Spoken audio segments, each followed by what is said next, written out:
Welcome to day number 24 of Codetober. In today's video, we are going to see the maskFields function from my DataWeave Scripts repository. So let's go ahead and click on it. And then let's take the code. And this is it. Basically, we have this XML input. And as you can see, we have, for example, different data fields, but then we have the name. What was the name of that thing? Attribute. I forgot the name. So yeah, we have the data fields, and then we have an attribute called name. And inside here, it can be, for example, social security number, account type, and account number. And the thing is that we want to have just one array with the fields. I am going to show you the code in a sec, but if you can see here, you have an array with an array of strings, and then you have SSN and account number.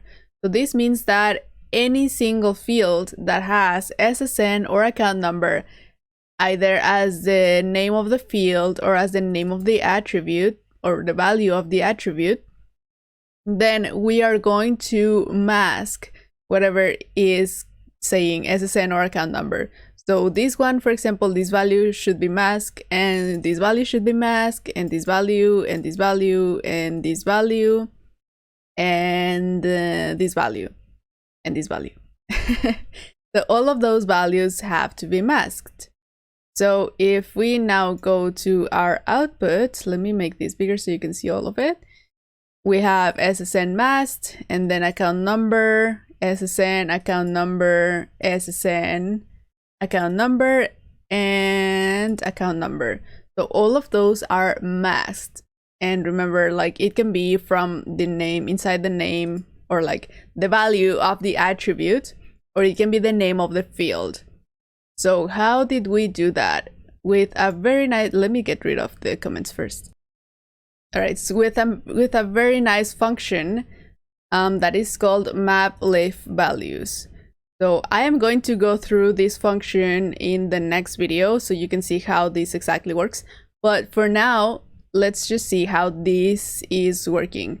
So we are importing the maplifValues function from the DWUtil tree, the tree module.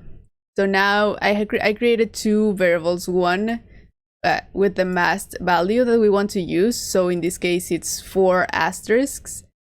And like, I can change this and it will change all of the asterisks right here, just to demonstrate. And we also have the field to mask. So SSN and account number. If I take out any of this, it's no longer going to be masked. So if I take out SSN, now we can see all of the values right here. And if I put it back, it will be like that. So if I, for example, put here account number, account type as well, then all of that is going to be masked as well. So how did we do this? If we go to the maskField function, we are accepting data of any type. And then from that data, we are using the maplifValues function, which is, you can kind of see it like a map function, but it's going to retrieve all of the values that are like on the leaves.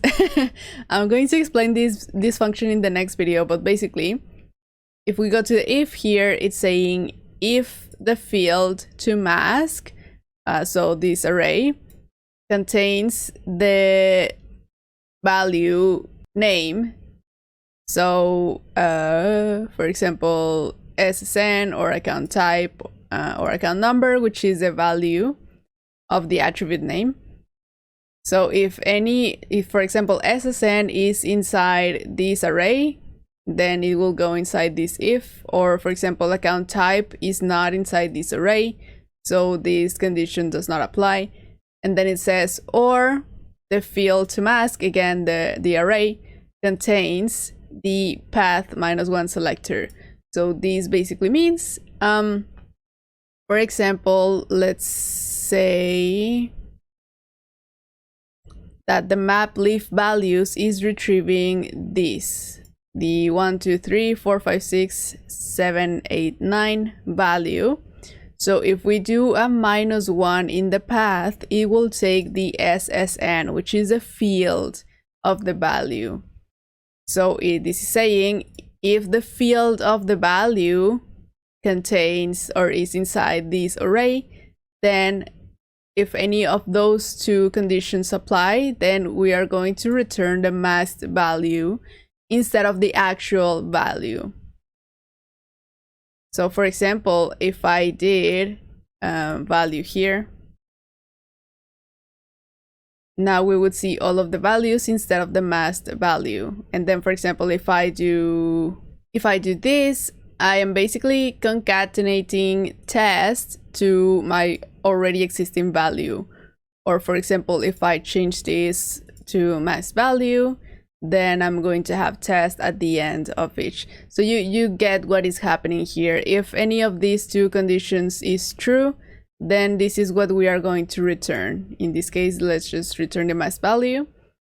And then if none of those conditions apply, then we will just return the plain value just like that. For example, savings right here, or Jane Doe right here. And that is all. That is how this function works. So on the next video, I will go through the map leaf values function in more detail so you can understand how this is working exactly. All right, thank you so much for watching. Remember to follow me on my socials at Martinez, subscribe right here, and let me know in the comments below if you want me to do any other function. Thank you. Bye-bye.